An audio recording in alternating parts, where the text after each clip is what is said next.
If you are attending the 2019 Game Developers Conference in San Francisco, there is a very intriguing talk you will want to see that's all about the weird interplay of the mobile market. Even if you do not make mobile games or work in the mobile market, this particular session is interesting enough that you might like to keep it on your radar as you get ready for GDC 2019 next month. As part of GDC 2019 Business Marketing Track of Talks, game makers Alex Schwartz and the Scott will proudly present 500 slot machines walk into a bar, adventures in quantity over quality. As they describe it, disheartened by all of the noise in the mobile ecosystem, they set out to determine the lowest bar for success in mobile app stores and learned some surprising lessons. They flooded the market with over 500.0 generated slot machine games. 6 million installs, made money, received some very strange emails, made it a beginner road, and garnered a stupefying number of good reviews on Google Play. They even enlisted the talents of an honest-to-God MIT statistician. It's a wild story with some unique lessons, so consider making time in your GDC 2019 schedule to check it out. If nothing else, you can marvel as the speakers share their experience with pushing the limits of automation as well as the rate limits of every public API under the sun. For more details, check out GDC 2019 session scheduler. There you can begin to lay out your GDC 2019, which takes place March 18th through the 22nd at the newly renovated Moscone Center in San Francisco. Bring your team to GDC, register a group of 10 or more and save 10% on conference passes. Learn more. For more details on GDC 2019, visit the show's official website, or subscribe to regular updates via Facebook, Twitter, OS. Gamasutra and GDC are sibling organizations under parent company Informa. In this success story and Gonzo project beat down sensation Lethal, League recently got a sequel in Lethal League Blaze. The games combine a fighting game setup with play that involves manipulating the third entity, a ball that floats around the playfield and bounces off of walls, like the ball in Breakout. When smacked by a player, it gains gratifyingly greater speeds and becomes able to do huge damage to opponents. One of the game's creators, Diane Coster of Team Reptile, agreed to answer out questions about this engaging and kinetic take on fighting games. This interview has been slightly edited for publication. I am Diane Coster. I like dancing and making things. Me and Tim Ramos are the top bosses of Team Reptile. We are a concentrated team of about 5 people. We also bring in lots of artists for specific things, so the credits roll a bit longer than that.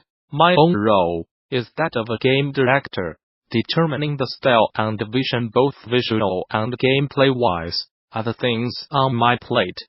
Tim is on the business and management side, but both of us still spend most of our time hands-on with the game. We released our first game, called Megabyte Punch, in 2013, and then our first heavy hitter, Lethal League, in 2014.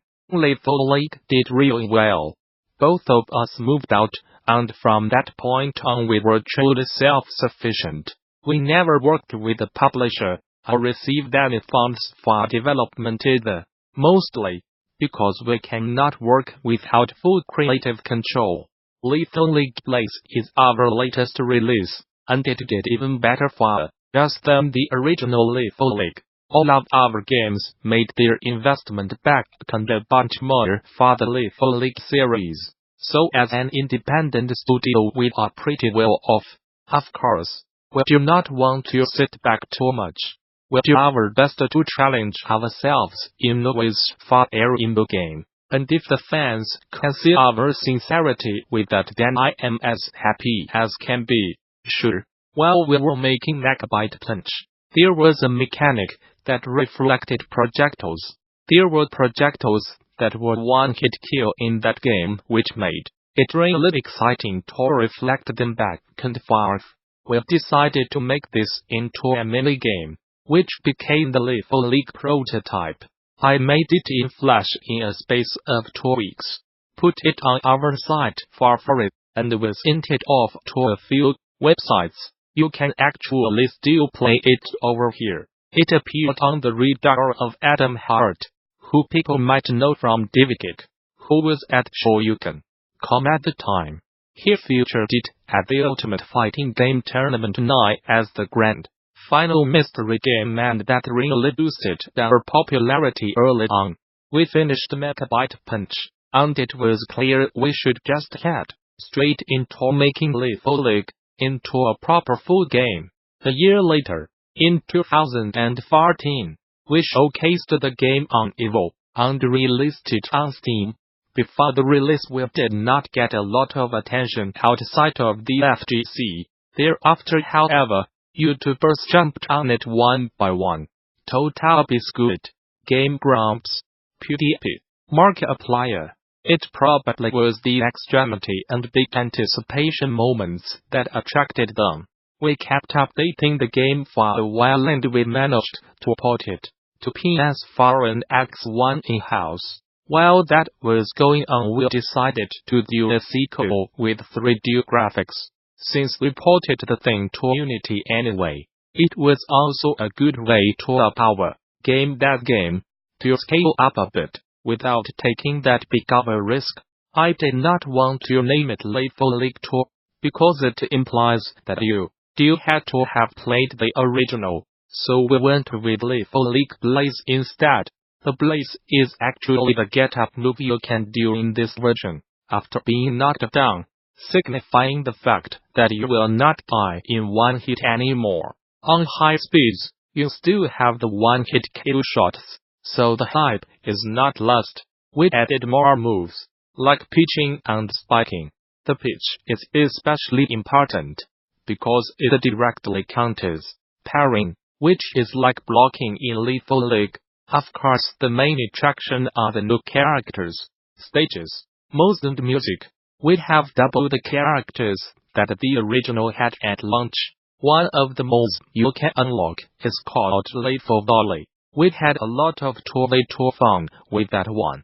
We also made a story mode in this iteration. Even though Lethal League does not really shine in single player, most people will be buying this game by themselves, and I want them to get some fun out of it even before finding a homie to play against.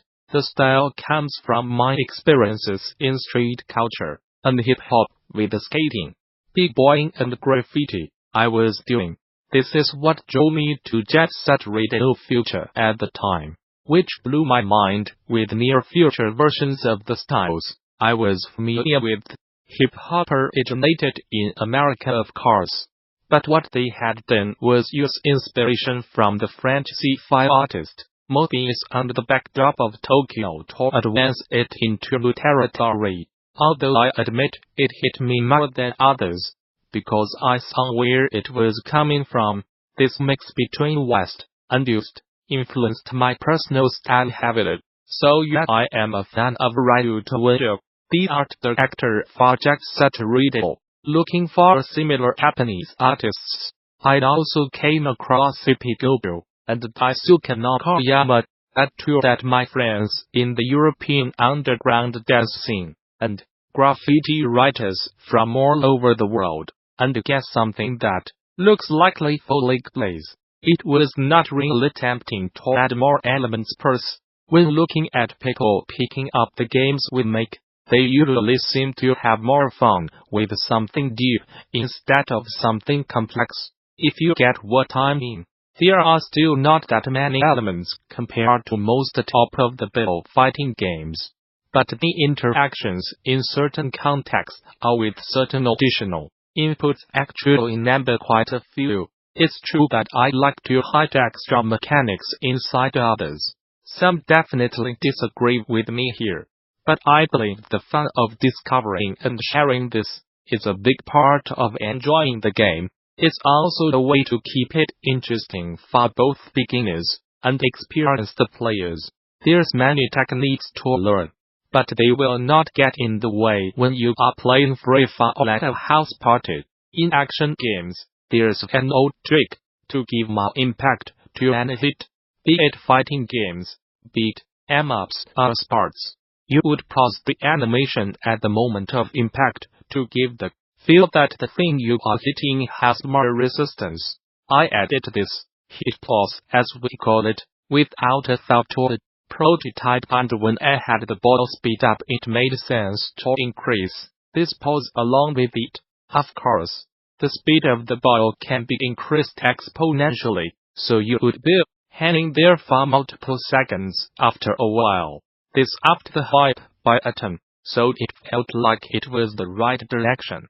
We really wanted to show the characters close up, but the gameplay does not really allow for that. Although it was very late in development, we still needed a cave. Oh,